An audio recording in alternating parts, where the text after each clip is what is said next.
era sirimba leero bino byenjogera byakumoyo tobola omutima gwange munda gukubira nze ne kuntujja omukwano leero njagala otegere nti wampamba wotoli siryasenywa nze sebaka gwange mulungi nkwaniriza nnyo ku Delta TV tukole mu programu yaffe ey'okwanjula n'embaga era nga yinze Sharita mazima wanvu banange ndi wano ekiri wano kika ndi ku mbaga ey'omugagga w'omunansana omukulu nanyini super shelter bazimba amayumba batunda ettaka batunda amamotoka byonna babikola banange mugagga akoze embaga omuntu ali wano bangi era nga yawasiza mukyala we omwami oyo ye mwami Bosco Kabogoza nga yawasiza mukyala we ow'eriiso mukyala we ow'emikisa era nga mukyala we bamuyita Hadija Namusoke nyongera okugamba nti banange abanyambaza be ba Sharita's Bridal World era nga munayo nawe osobola okujja ne tukwambaza ate tutegeka n'omukolo gwonna n'akagatto nako tusobola okakufunira thimukala yonna gy'oyagala kakofiira kateteeyi bwe kyonna kyoyagala tubeera tujja kikufunira ate bannaffe aba Sharita School of Beauty tusomesa abaana eby'enviiri tugenda kubatikkira omulundi gwaffe ogwokuna era nga tulina day ne boarding tuli wano enteekateeka nnungi ababiri bano wadde ndi ku reception naye bagenda kubanga bagatibwa wali eri Namirembe Cathedral St Paul's Cathedral Namirembe eyo church ya kirooto kya buli mugole era abagole bagamba baneesaba Mukama ndiraba ntya nga ntambula olutiko nga ntambula makati ngeno wali abantu neno nga wali abantu nga ntambula that long walk okuyingira ku St Paul's Cathedral Namirembe kati nno mwana mwala Olivia Namusoke yakituuseko era ng'omwami we ye yakimukoledde bwe bato munnange bwedda bwe bavuddeyo nga bamaze obbagata ne balyoka ne batambula ne ziddigi nga zibakulembedde Nansana yenna Wakiso awo Nakayunga wonna bwayise bannange obwedda batinanga bagamba bani bano abakoze embaga bweti ne balyoka ne bajja wano ku reception ne basizeewo okukwatira Kavumba Recreation Center Kavumba tolaba nti munene yenna jjudde abagenyi ate nga abagenyi bamwami n'omukyala bakabogoza emmere eri wano wendi waliwo chai waliwo juice waliwo buli kyakulya enkoko enkalirire emmere ne bwoyitawo buyisi bakaba mukwano jangu oli abantu balina sente gwe abantu balina sente naye mwami Bosco Kabogoza nanyini Super Shelter Enterprises wali Nansana nga ku Ivory we bali kubeera nga toleta mukolo ku Delta TV kankutuuseko omukolo nga gutambula MC ye Honorable Zambali ali wamu ne muzeyi bakiddawo abagagga bali kuno ab'ebitiibwa bali kuno mukulu njovu waali menyani ndekani mwenna mbagala nnyo abali ku mukolo guno tovaawo okwagala nnyo yenze Sharita mazima waavu David onazatide wanyagala kundekaawo otukiriza gye wasuubiza nti olina okubaawo abeka waŋŋamba njabalaba abate notalwawo awo wontuuse tovaawo siimye munnange weewaawo ngusaba w'ebibyo tosaayo eno laavu yakubaawo kiwedde enekyo kiwedde kiwedde empeto olugale lunyumidde ekyo kiwedde tegedde nti wanjagala omaliridde ekyo kiwedde obalumye obugalo obukutudde ekyo kiwedde mulaba laavu byekola ndowooza mulaba laavu byekola mulaba laavu byekola ndowooza mulaba laavu byekola kabanyige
nnyo naye agamba nti wali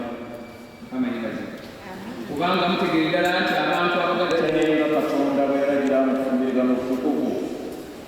Olivia onomwagalanga onomusanyusanga onomusangamu ekitiibwa n'omukuumanga nga mulwadde era nga mulamu n'olekanga abakazi bonna abalala n'obeeranga ne Olivia Namusoke yekka ennaku zonna zimumala nga muli balamu mwembi nakulanga bwetyo Olivia Namusoke onoofumbirwa omusajja ono Bosco Kabogoza okuba omusajjawo okubeera naye nga Katonda bwe yalagira mu kufumbirigano okutukuvu Bosco onoomwagalanga onoomusanyusanga onoomusangamu ekitiibwa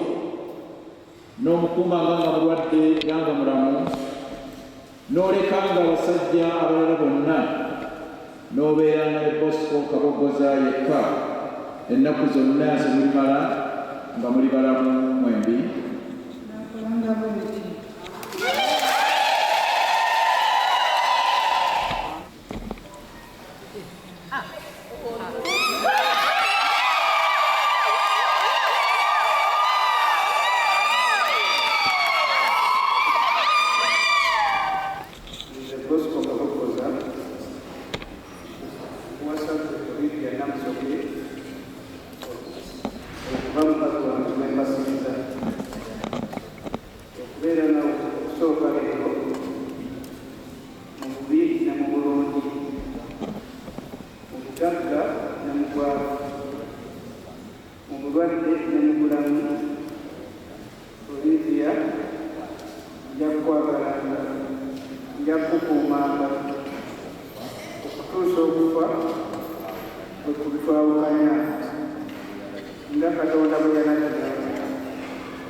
okubeera naawe okusooka leero mu bubiri mu bulungi mu bugagga n'obulamu mu bulwadde n'obulamu okukwagalanga n'okukuumanga n'okuwuliranga okutuusa okufa okubitawukana nga Katonda bwe yalagira era kulayikise bwetyo.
essanyu tuyitidde ku mbaga eno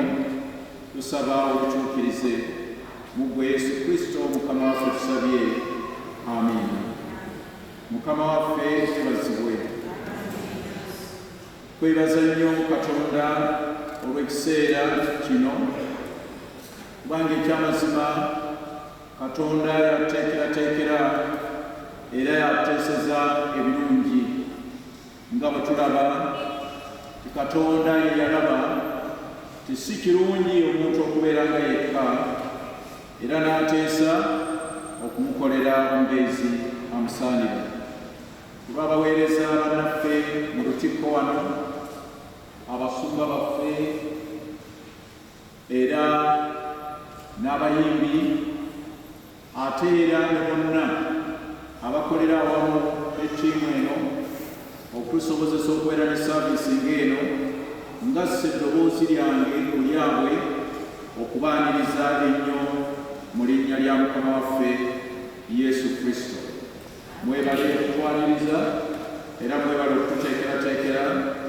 okuweerereza wamu nammwe mu saaviisi eno. Twebaza nnyo Katonda olwa bannaffe Bosco ne Olivia bakaboggoza. Katonda yeebazibwe. Era twagala okwebaza Katonda olwammwe mwenna abali wano,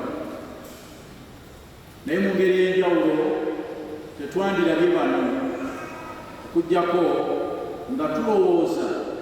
nti eri abo Katonda be yawa ebirabo by'abaana, bakaboggoza era ne Olivia. Kale abazadde baffe abali wano enjuyi ezo zombi, eyabannaffe bakaboggoza eya Olivia, muyimirireeko twongere okwebaza Katonda olw'olunaku olw'ekitiibwa olwenkanidde wano. Tubeebalize Katonda abazadde baffe nga muyimiridde, abalala ffenna kubanga n'oluyimba lwaffe olumu lwe tuyimba ku mbaga lulimu ebigambo ebira nti naffe ababeetolodde okubasabira, singa nandibuuzizza mugenda kubasabira ku nsonga ki? Mwandiwulidde ebyokuddamu nga byanjawulo era nga byewuunyisa. Ono abasabira ku kino, n'omulala abasabira ku kino, n'omulala asabira ku nsonga ndala. Njagala okwegayirira Katonda nze nammwe tutunuulire ebigambo bino. Baalonze ekitundu ekisomeddwa mu bbaluwa Pawulo gye yawandiikira Abeefeso essuula ey'okutaano, era baalaze nti tuve ku lunyiriro lwa 21 okutuuka ku lwa 33, era omusumba waffe atusumba mu busumba bw'ennansana abitusomedde bulungi. Ssebo weebale nnyo, weebalire ddala. Batandikidde ku lunyiriro olugamba nti nga muwuliragananga mu kutya Kristo. Bw'obanga otandikidde awo nga lw'obiwulidde okusooka, wandyagadde nnyo okumanya ennyiriri ezisooka zo zaali zoogera ku ki. Mu ssuula eno ey'okutaano, essuula eno etandika n'ebigambo bino: kale mugobererenga Katonda ng'abaana abaagala.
era nitubeerawo ng'abatumirwa nga bannaffe bano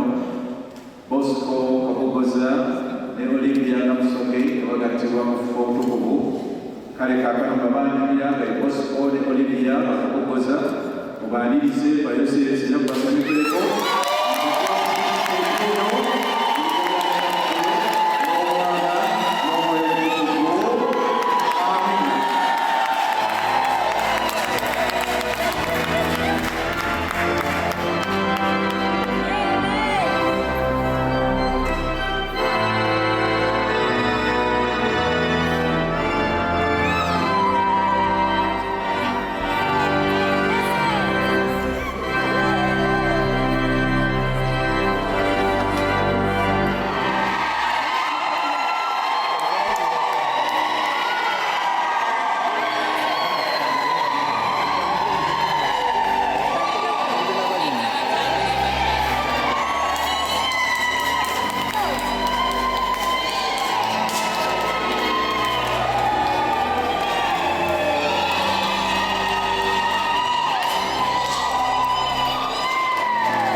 Okyalaba okwanjula n'embaga